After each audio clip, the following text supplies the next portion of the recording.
bienvenue à Pack de Potes Christmas Edition. Alors moi c'est TK, l'américain de notre groupe d'amis réunis par le rugby. Et nous sommes sur notre deuxième semaine de nos 12 Pods of Christmas. L'objectif est très simple, de mettre un peu de lumière sur des shows un petit peu comme les nôtres, des amis, des passionnés de certains sports qui font un podcast natif sportif. Donc voilà, 12 pods pour 12 invités. Allez les découvrir, toutes les informations sont dans les show notes. Donc j'espère que vous aimez bien, bonne écoute et restez jusqu'à la fin pour un petit chanson que j'ai dû changer un petit peu. Allez, bon, happy holidays everyone, bonne écoute.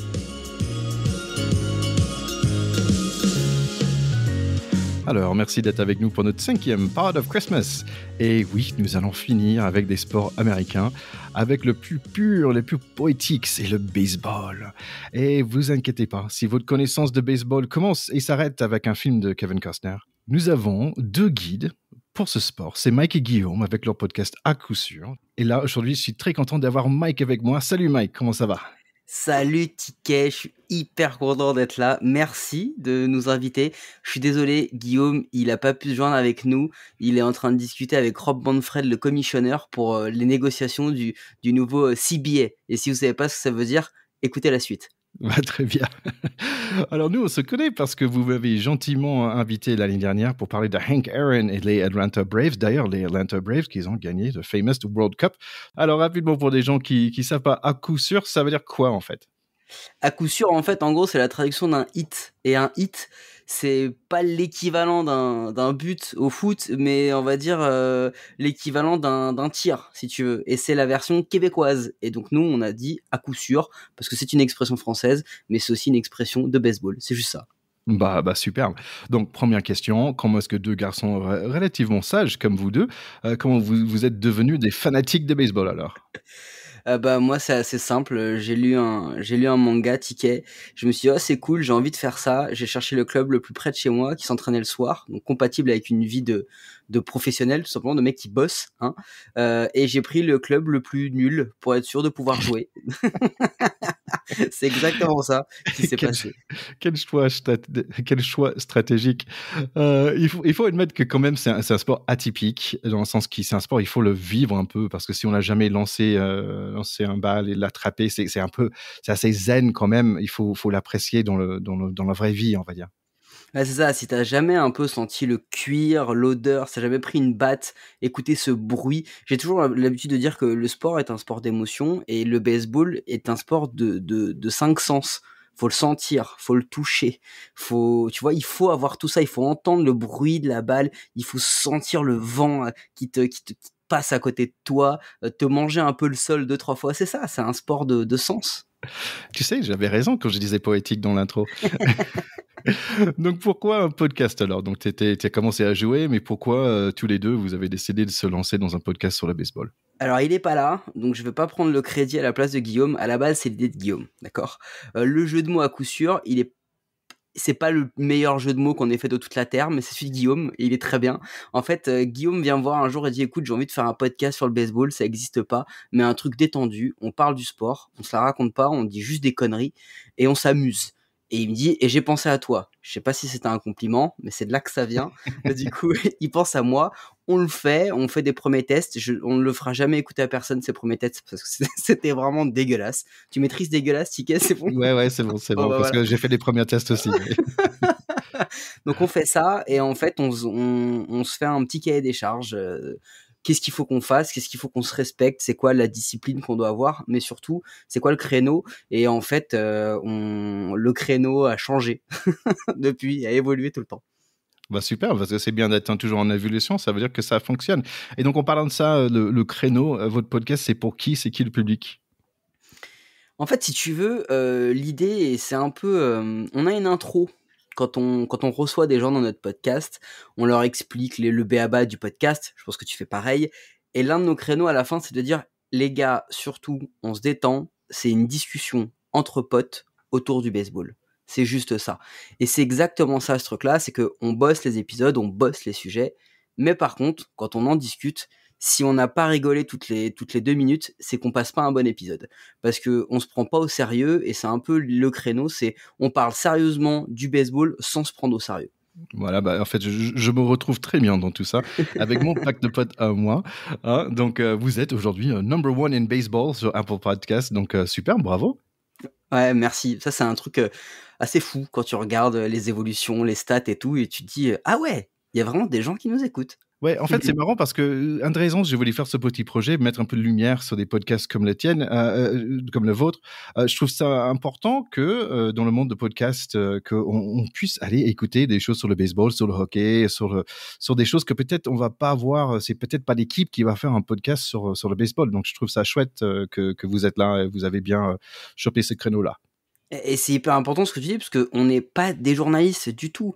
On n'a pas eu de carrière. Quand on jouait, c'était vraiment contre l'amour du baseball, parce que nous regarder jouer, c'était vraiment pas beau. Et encore aujourd'hui, je pense que c'est encore pire aujourd'hui, mais on n'a pas cette prétention-là. On s'entoure beaucoup de sachants, de gens qui ont joué à des hauts niveaux, hein. On parle de gens qui ont joué professionnels, etc.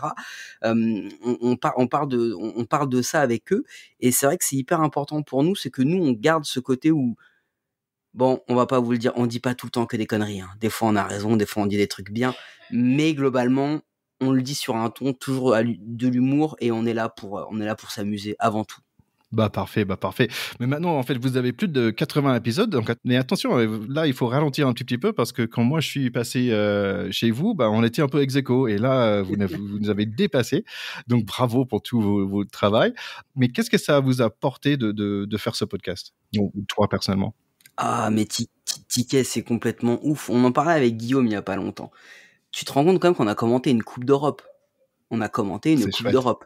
Dis-toi que je te donne juste une petite anecdote pour que tu te rends compte jusqu'où ça a été. On a commenté une Coupe d'Europe totalement fou. Il y a des gens qui nous ont demandé des autographes et de prendre des photos. J'étais au C'est marrant, milieu. ça. Attends, ça va pas te parler, mais je vais t'expliquer. J'étais au milieu de quelqu'un qui s'appelle Jamel Boutagra et d'une autre personne qui s'appelle David Meurant.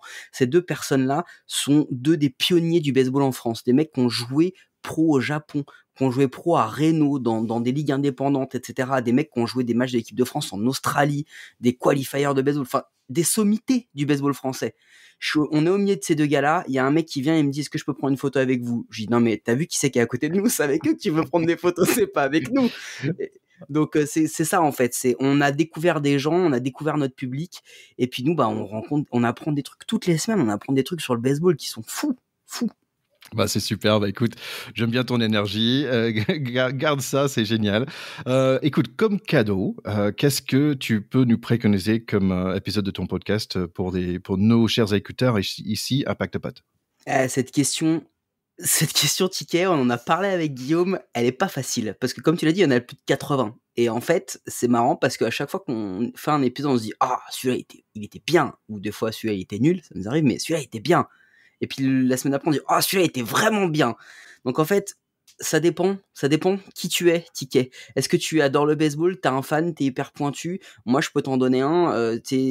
On a analysé la free agency là, donc les contrats, vraiment, c'est quoi les contrats au baseball, comment ça se passe?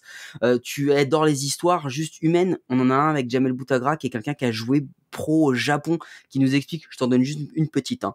Il nous explique, quand on lui dit c'est quoi le détail le plus fou de ton aventure au Japon, il te dit, tu sais, j'étais avec Monsieur Yoshida, qui est quelqu'un qui est une légende au Japon, et il m'a dit ce qui m'a le plus marqué, c'est le bruit du gravier. Je lui dis, mais c'est quoi pourquoi le gravier? Il me dit, bah oui, parce qu'à chaque fois que Monsieur Yoshida se déplaçait, les journalistes le suivaient.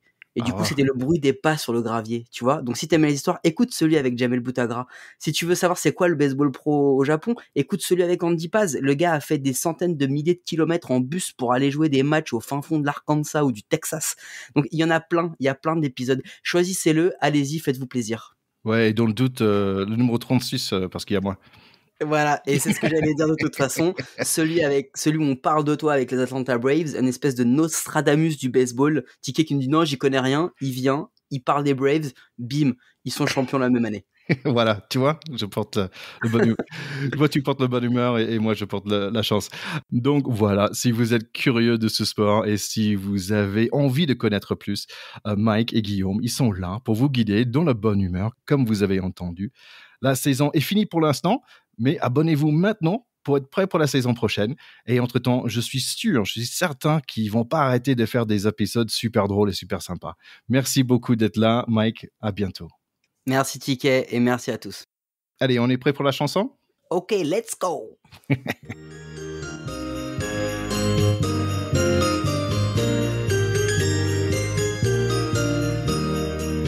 On the first day of Christmas, my true love gave to me a partridge in a pear tree. On the second day of Christmas, my true love gave to me two turtle doves and a partridge in a pear tree. On the third day of Christmas, my true love gave to me three French hens, two turtle doves, and a partridge in a pear tree. On the fourth day of Christmas, my true love gave to me four calling birds, three French hens, two turtle doves, and a partridge in a pear tree. On the fifth day of Christmas, my true love gave to me 5 gold rings, four calling birds, three French hens, two turtle doves, and a partridge in a pear tree. And Merry Christmas! Oh, joyeux Noël! Merci Mike, à bientôt.